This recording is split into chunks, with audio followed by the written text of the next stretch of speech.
નમસ્કાર મિત્રો, આજે ગાંગી બાબા પાસેથી કામરૂ દેશની વિદ્યાઓ હવે શીખવા લાગી છે અને આજે તો સૌથી પહેલા તેણે રૂપ બદલવાની વિદ્યા શીખી છે। અને આજે બાબા જ્યારે વહેલી સવારે ભિક્ષા માંગવા નીકળ્યા ને ત્યારે ગાંગી બાબાના ગયા પછી તેણે સમડીનું સ્વરૂપ ધારણ કર્યું અને પછી તેણે આકાશમાં ઉડાણ ભરી અને પોતાના દુશ્મન ગામમાં જાય છે અને ત્યાં જ્યારે ગામના ચોકમાં સમડીના સ્વરૂપે જઈને બેઠી છે ને ત્યારે તેની નજરે તેને મારનાર પેલા 4 માણસોમાંનો એક માણસ દેખાણો અને તેથી ગાંગીને ગુસ્સો આવી જાય છે। તેથી ગાંગી મનમાં વિચાર કરે છે કે હવે અહીંયા આવી છું તો મારા દુશ્મનને થોડોક ચમત્કાર તો આપવો જ પડશે અને આમ વિચારી અને પછી ગાંગી પાછી ત્યાંથી એક ઝાડની પાછળ જાય છે અને તેનો દુશ્મન ગામમાંથી જ્યારે ખેતર તરફ જઈ રહ્યો હોય છે એટલે ગાંગીએ તેને ખેતરમાં જવા દઈ અને તે જ વ્યક્તિનું સ્વરૂપ ધારણ કર્યું અને પછી તે પાછી એ જ વ્યક્તિના ઘર તરફ ચાલતી થઈ અને આમ તે એ માણસના ઘરે જાય છે અને તેથી તેના ઘરમાં રહેલી તેની પત્ની બોલી કે સ્વામી, તમે હમણાં તો ખેતરમાં ગયા હતા તો પછી તરત આમ પાછા કેમ આવ્યા? તમે કાંઈ ભૂલી ગયા છો?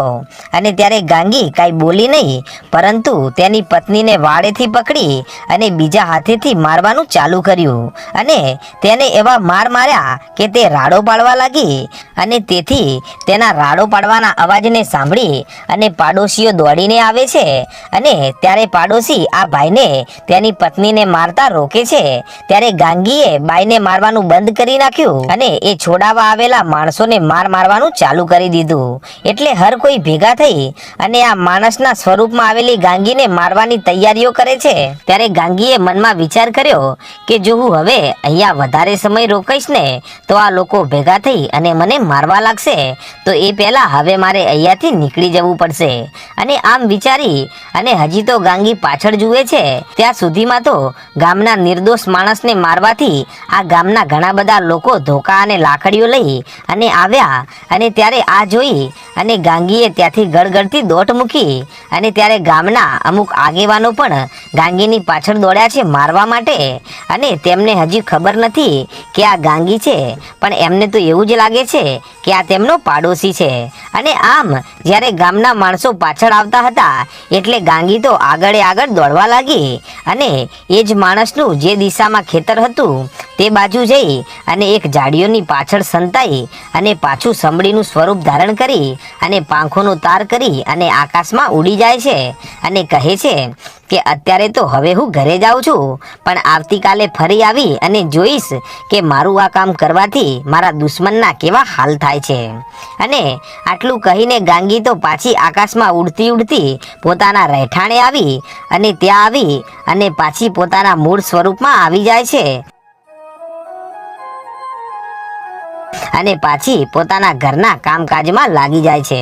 અને ત્યારે આ બાજુ તો ગામના માણસો પેલા માણસને ખૂબ શોધે છે પણ તે એટલામાં ક્યાંય મળ્યો નહીં, તેથી કંટાળી અને તેઓ કહે છે કે અત્યારે એ ભલે આપણા હાથમાં ના આવ્યો પણ સાંજે ઘરે તો આવશે ને, તો ઘરે આવતાની સાથે તેને ધીબી નાખીશું અને અત્યારે ચાલો પાછા આપણે આપણા ઘરે જઈએ અને સંતાઈ અને તેની ઘરે બેઠા રાહ જોઈએ। અને આમ ત્યારે બધા ઘરે આવે છે અને સંતાઈ અને તેને પાછા આવવાની રાહ જોઈ અને ઘરે બધા બેઠા છે। અને મિત્રો, પેલા ખેતરે ગયેલા માણસને તો હજી એ પણ ખબર નથી કે ગામમાં તેના ઘરે હવે તેનું કેવું સ્વાગત થવાનું છે। અને ખેતરનું કામ પૂરું કરી અને પેલો ગાંગીને મારનાર માણસ જ્યારે પાછો ગામમાં આવ્યો ને અને જેવો પોતાના ઘરમાં ગયો ને ત્યાં તો સંતાઈને બેઠેલા તેના પાડોશીઓ આવ્યા અને તેને મારવા લાગ્યા અને જેના હાથમાં ધોકા હતા અને જેના હાથમાં લાકડીઓ હતી એ બધા જ માણસો પેલા માણસ ઉપર ઘા કરવા લાગ્યા અને પેલો હજી તો કાંઈ બોલ્યો નહીં અને તે કાંઈ બોલે એ પહેલા તો તેને મારી અને ગામ લોકોએ અધમુઓ કરી નાખ્યો। ત્યારે રાડો પાડતો એ ભાઈ બોલ્યો કે અલ્યા, પણ તમે મારા દુશ્મનો કેમ થયા છો અને કેમ મને આમ મારો છો અને મને મારવાનું કારણ શું છે એ તો પહેલા મને કહો। અને ત્યારે તેની પત્ની કહે છે કે હજી આને ઓછો માર્યો છે અને હજી તો એના હાથ પગ જ ભાગ્યા છે, પણ હજી આનું માથું ફોડી નાખો.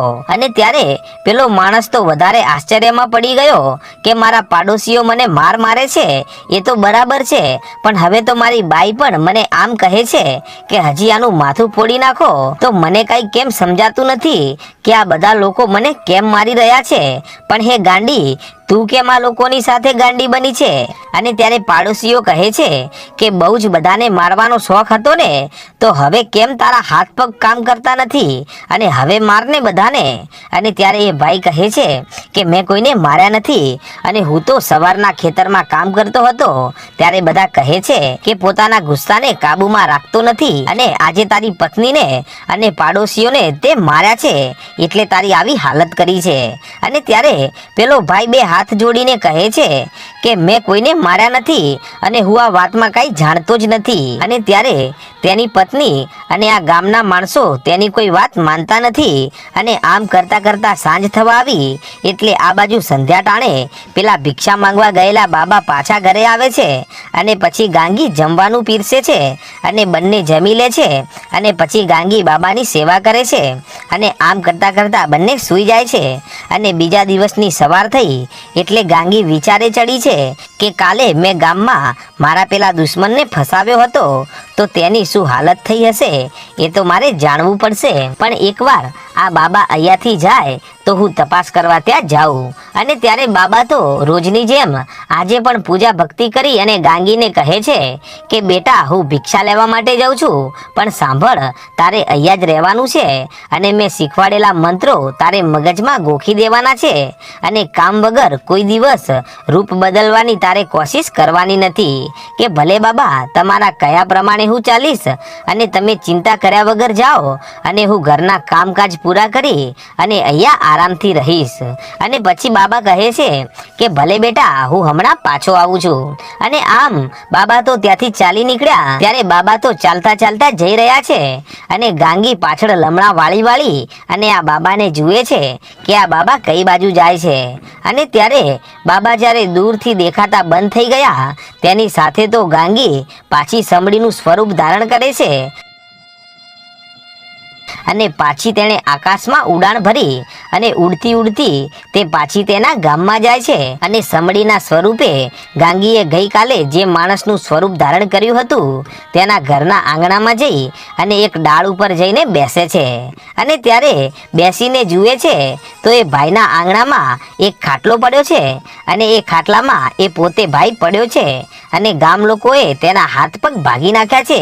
તેથી તે ખાટલામાં પડ્યો પીડાના કારણે રાડો પાડી રહ્યો છે. અને ત્યારે તેની રાડો સાંભળી અને ગાંગી સમડીના સ્વરૂપે બેઠી બેઠી મનમાં ખૂબ જ ખુશ થાય છે, અને કહે છે કે મારો કરેલો દાવ આજે સમો પડ્યો, અને હવે આ પાપીને ખબર પડશે કે કોઈને મારી અને અધમુઆ કરીએ ને તો કેટલી પીડા ભોગવવી પડે છે. અને એણે મને મારીને અધમુવી કરી નાખી હતી, તો તારી પણ આજે આવી હાલત થઈ, તો હજી તારા 3 જે મિત્રો બાકી છે ને એમની પણ આવી જ હાલત ગાંગી કરવાની છે. અને પછી આ 4 પાપીઓના હાથ પગ તૂટી ગયા પછી એ આખા ગામનો વારો કે જેઓ મને મારવા માટે સાથે મળીને આવ્યા હતા. અને પછી આમ આ માણસની પીડા અને તેને આમ રડતો જોઈ અને ગાંગીને ખૂબ જ આનંદ થયો છે, કેમ કે આ લોકોએ ગાંગીની પણ આવી જ હાલત કરી હતી.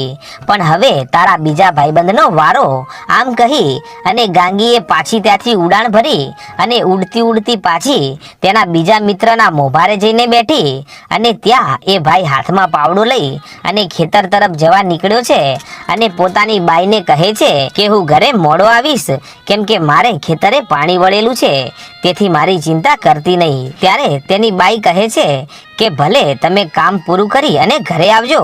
અને આમ એ ભાઈ હાથમાં પાવડો લઈ અને ખેતર તરફ જવા નીકળ્યો છે. અને તેના ચાલ્યા ગયા પછી ગાંગી પાછી ત્યાંથી ઉડી અને એક ઝાડીઓની પાછળ પહોંચે છે, અને ફરી આ માણસનું સ્વરૂપ તે ધારણ કરે છે. અને પછી પાછી હાથમાં પાવડો લઈ અને એ જ માણસના ઘરે આવે છે. ત્યારે તેની બાઈ કહે છે કે સ્વામી, કાંઈ ભૂલી ગયા કે શું? કે ના આજે મારે પાણી વાળવાનું નથી અને આજે બીજા ખેતરમાં વાળવાનું છે, તો તું તારું કામ કર અને હું હમણાં પાછો આવું છું.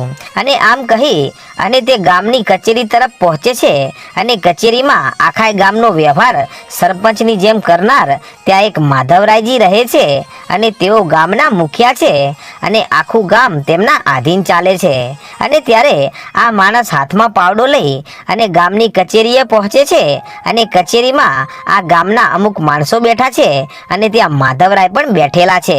અને ત્યારે આ માણસ હાથમાં પાવડો લઈ અને સીધો પહોંચે છે કચેરીની વચ્ચે અને માધવરાયની સામે જઈ અને ટગર ટગર આંખો કરી અને તેમની સામું જુએ છે. અને ત્યારે માધવરાયજી પણ તેની સામું જોઈને કહે છે કે ભાઈ પાણી ખેતરમાં વળે, અહીંયા કચેરીમાં ના વળે. અને આમ મારી સામે પાવડો લઈ અને ડોળા કાઢીને જુએ છે, તો તારો ઈરાદો શું છે ભાઈ? મને મારી નાખવાનો તો નથી ને? કે હા માધવરાય, એમ કહી અને આ માણસે બે હાથેથી ઊંધો પાવડો ઉપાડ્યો અને માધવરાયના માથા ઉપર ઘા કર્યો. અને ઘા વાગતાની સાથે તો જેમ તરબૂચ ફૂટે ને એમ માધવરાયના માથા પરથી લોહીની ધારા છૂટી. અને પેલો માણસ તો માધવરાયના માથા ઉપર ઘા કરી અને ત્યાંથી ગળગળતી દોટ મૂકી અને ખેતર તરફ ભાગ્યો. અને ત્યારે કચેરીમાં રહેલા હર કોઈ ગામના માણસો આ માધવરાયની આજુબાજુ થઈ ગયા. અને ત્યારે માધવરાય કહે છે કે મેં આ ગામમાં ક્યારેય કોઈનું કંઈ બગાડ્યું નથી, તો પછી આપણા ગામનો માણસ આમ મારા ઉપર દુશ્મન બની અને ઘા કેવી રીતે કરી ગયો? અને ત્યારે ગામની કચેરીમાં બેઠેલા હર કોઈ માણસ કહેવા લાગ્યા કે માધવરાય, તમે ચિંતા ના કરો, એ તો છે આપણા ગામનો અને એણે તમને માર્યા છે. અને તમે આ ગામનું સૌથી મોટું માથું કહેવાય અને તેણે ગામના સૌથી મોટા માથા પર ઘા કર્યો છે. માટે તમારી આવી હાલત કરનાર એ નરાધમની હવે જે હાલત થશે ને એ તો જોયા જેવી થશે. અને પછી ઘણા માણસોએ હાથમાં જે આવ્યું ને એ હથિયાર લઈ અને પછી તેને શોધવા માટે નીકળે છે. અને આજે તો આ માણસ પર આખું ગામ વેરી બન્યું છે, કેમ કે તેણે જેના માથા ઉપર ઘા કર્યો છે ને એ તો ગામનું મુખી છે. અને આજે તો આ આખા ગામને એ નથી ખબર કે આ ગામની હાલત હવે ખૂબ ખરાબ થવાની છે. અને ગાંગીએ તેના ખેલ ખેલવાનું આ ગામ ઉપર શરૂ કરી નાખ્યું છે. એ બધું ગામ લોકોને ખબર નથી. અને ગામે તો હાથમાં હથિયાર લીધા છે આ ભાઈને મારવા માટે. ત્યારે આ બાજુ હાથમાં પાવડો લઈ અને ભાગેલી ગાંગી આગળ એકાંતવાળી જગ્યાએ પહોંચે છે અને પછી પોતાના સમડીના સ્વરૂપમાં ફેરવાઈ જાય છે અને આકાશમાં ઉડાન ભરી અને પોતાના રહેઠાણે પહોંચી જાય છે. અને ત્યાં પહોંચી અને પાછી તે પોતાના મૂળ ગાંગીના સ્વરૂપમાં આવે છે અને કહે છે કે બાબા આવી જાય એ પહેલા ઘરના બધા કામકાજ પૂરા કરી નાખું અને આવતીકાલે હું જોઈશ કે આ નરાધમ પાપીની ગામ લોકો કેવી હાલત કરે છે. તો મિત્રો, તમને શું લાગે છે કે આ માણસની ગામ લોકો કેવી હાલત કરશે? તો મિત્રો, આપણે એ ભાઈની હાલત આગળના ભાગમાં જોઈશું. તો મિત્રો, તમે અમારી ચેનલ પર નવા આવ્યા હોય તો તમારો નાનો ભાઈ ગણી અને અમને સપોર્ટ કરજો અને અમારી ચેનલ